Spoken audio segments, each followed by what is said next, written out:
Fahrettin Altay'ın öne sürdüğü gibi Çanakkale Harbi'nde yer alan 72. ve 77. alaylar gerçekten Arap alayları mıydı? Yoksa Fahrettin Altay kendi ırkçı önyargılarını tarih diye mi yazdı?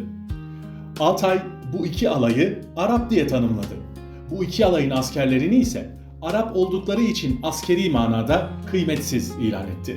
19. Tümen'in yaşadığı sorunların sebeplerinden biri olarak da alayların Arap olmasını gösterdi.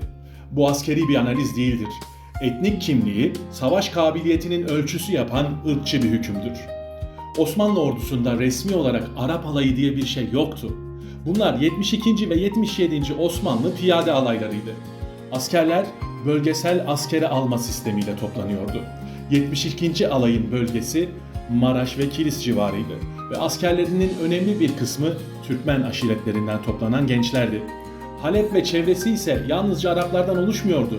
Bölgede Türkler, Türkmenler, Kürtler ve diğer topluluklar da yaşıyordu. Dolayısıyla 77. alaydaki askerlerin önemli bir kısmı da Türkler dahil Arap olmayan unsurlardan müteşekkildi. Şefik Aker'in anlatısı da bu belirsizliği gösteriyor. Aker, 77. alay için şöyle yazıyor. Biz o güne kadar bu alayın eratını Türk erat zannediyorduk. Yani alayın etnik yapısını önceden bilmiyordu. Oysa Aker'in kendi anlatısı gerçek askeri sorunları açıkça sıralıyor. Alayın kadrosu değiştirilmişti.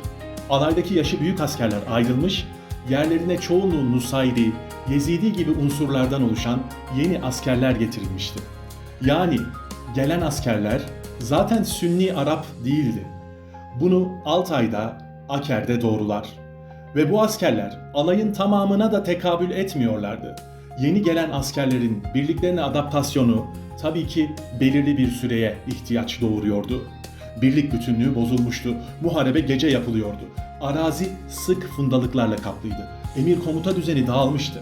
Askerler önden ve geriden ateş altında kalmıştı.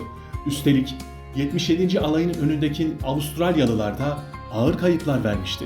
Fakat bütün bu sebepler geri plana itildi. Başarısızlık etnik kimliğe yüklendi.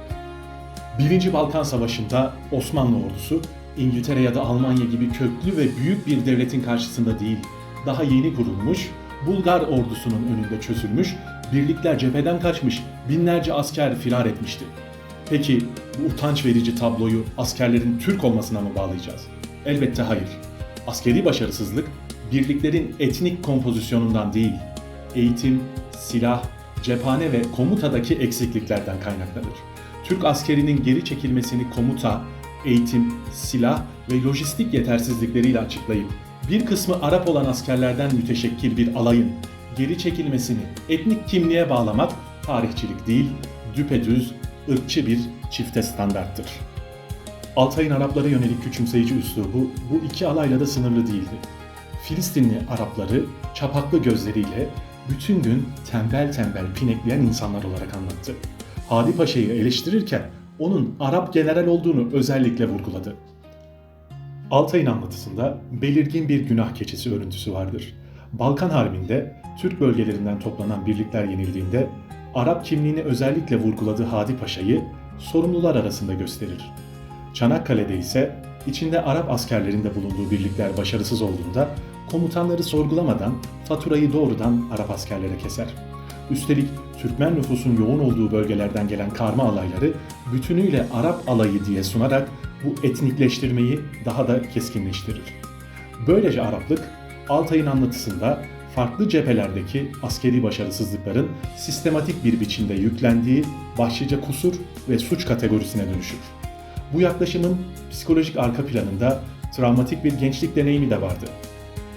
Altay, Harbiye'de bir Arap binbaşı tarafından hapse gönderildiğini ve 14 gün cezaevinde kaldığını anlatıyor. Bu olay, onun ruhunda Arap kimliğine karşı travma kaynaklı bir nefret bırakmış olmalı. Yıllar sonra Arap kelimesi Altay'ın anlatısında tembelliğin, değersizliğin ve askeri başarısızlığın etiketi haline geldi. Önce karma Osmanlı birliklerini Arap diye homojenleştirdi, sonra askeri sorunları etnik kimliğe bağladı. Sonunda bu askerleri kıymetsiz ilan etti. Fahrettin Altay'ın 72. ve 77. alaylar hakkındaki anlatısı askeri tarihten çok Arap karşıtı bir önyargının ürünüdür.